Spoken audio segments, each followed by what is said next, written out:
Hello viewers, 4DIYers here with another tutorial video for everyone. In this particular video here, I'll be showing you how to replace the rear brakes on a Volvo C30. This tutorial includes both the replacement of the pads and rotors. A similar procedure can also be used on the Volvo S40, V50, and C70 models. In order to produce this video, Bosch has been kind enough to provide me with the parts required for the replacement. Being that we are talking about the rear brakes, we can apply the parking brake. This is a manual. Make sure the car is in gear and add a safety chock to the front wheels. Start by safely elevating the one side of the car and then remove the wheel. Place a jack stand under the subframe as a safety. Remove a spring clip on the caliper. Use a standard screwdriver to pry it from its location. Pliers may also work too. Using a standard screwdriver again, remove the caps on the caliper pins. Using a 7mm Allen socket with a 1/2 inch drive ratchet, remove the caliper pins. There are 2 in total. Ensure the pins aren't catching up on the carrier and then remove the caliper. Tie the caliper up using a bungee cord so there's no excessive strain on the rubber flex line. Remove the brake pads from the carrier. They simply sit into place. To remove the carrier, it's held on with 2 13mm bolts. Here you'll need a 3/8 drive ratchet instead to clear the hub carrier. Then remove the carrier. Remove the rotor. Using brake cleaner, wash away any brake dust on the dust shield. Inspect the condition of the dust shield and replace if needed. This is also a great time to inspect the condition of the rear wheel bearings too. Wash the caliper using brake cleaner. Crack the cap on the master cylinder to help relieve any pressure when compressing the pistons. These cars have a parking brake mechanism built into the caliper, therefore you'll need a specialty tool to push back the piston instead of just compressing it. Bosch has also supplied me with their OTC disc brake caliper tool to do this. This piston has 2 holes. This kit has adapters which locks into those holes. The piston is then rotated and you'll need to compress the piston at the same time. This kit didn't have a small enough adapter required for the Volvo, so I made one up on my lathe.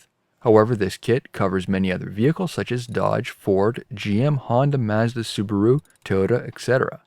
A link to this toolkit will be included in the description below. Using a wire brush, clean up the carrier. The brake pads should fit freely into place, no binding whatsoever.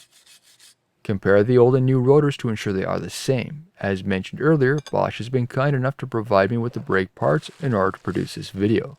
For rotors, these are Bosch's Quiet Cast Premium Brake Rotors that are 100% balanced for smooth operation and have a bi-metal aluminum zinc coating to help prevent rust, giving them that clean look, especially on vehicles with more open wheels while providing a long life. Due to the new coating, these do not have a oil coating, so there's no need for cleaning during the installation process. A wire brush can also be used if needed on the hub to reduce any chance of runout for the rotor when it's installed. This one is in good shape, so there's no need for that. A lug nut can also be used to help hold the rotor into place. If you do leave any oil residue on the rotors from your hands, clean them off using brake cleaner. Clean the carrier bolts using a wire brush. Then apply a medium grade thread locker.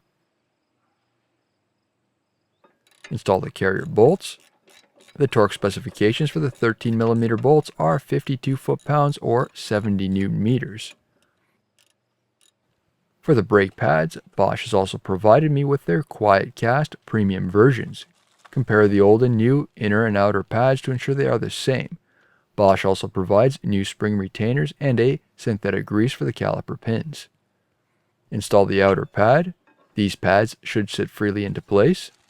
For the inner pad, a new spring clip is supplied and you'll need to install this on the new pad.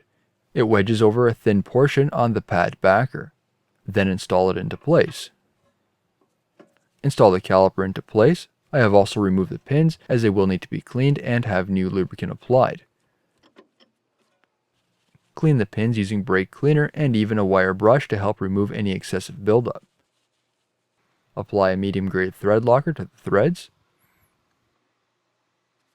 apply a light layer of the supplied brake grease to the pins.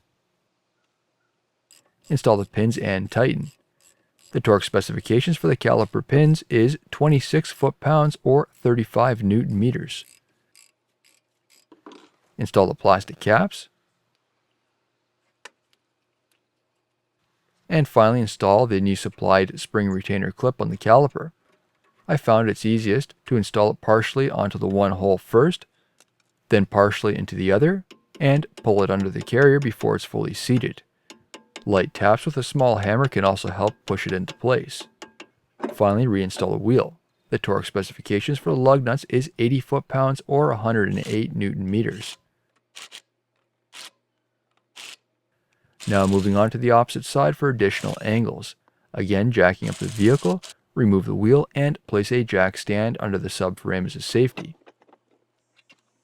Using a standard screwdriver, remove the spring retaining clip.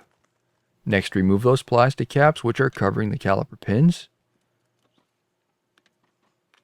Here's what they look like once removed. Using a 7mm Allen socket, remove the caliper pins. These can be removed now or after, and should be cleaned to ensure the caliper moves freely. Remove the caliper and tie it up using a bungee cord. Do not hang the weight on the caliper rubber flex line as you can damage it. Remove the inner and outer pads. Remove the two 13mm bolts holding on the carrier. A 3/8 drive ratchet is needed here, no extension is required. Lift off the carrier. Remove the rotor. If the rotor is stuck into place, use a hammer to hit between the leg studs to help break it free.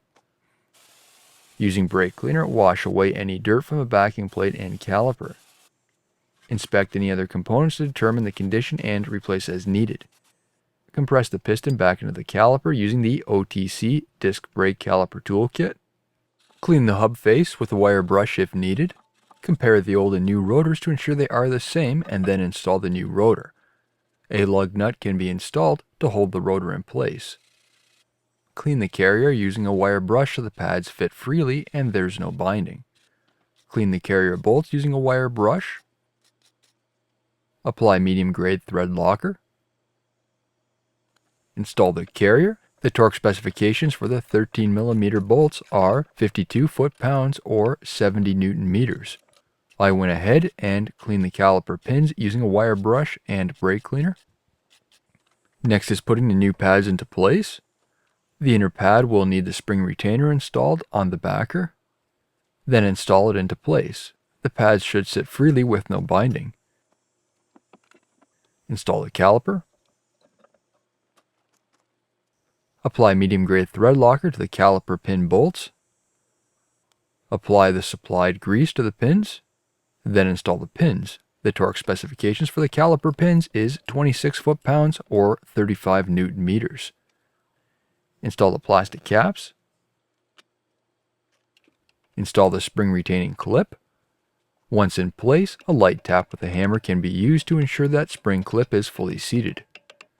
And finally, reinstall the wheel. The torque specifications for the lug nuts is 80 foot-pounds or 108 Newton meters. Tighten the master cylinder reservoir cap. Once the car is back on the ground, you may need to adjust the parking brake.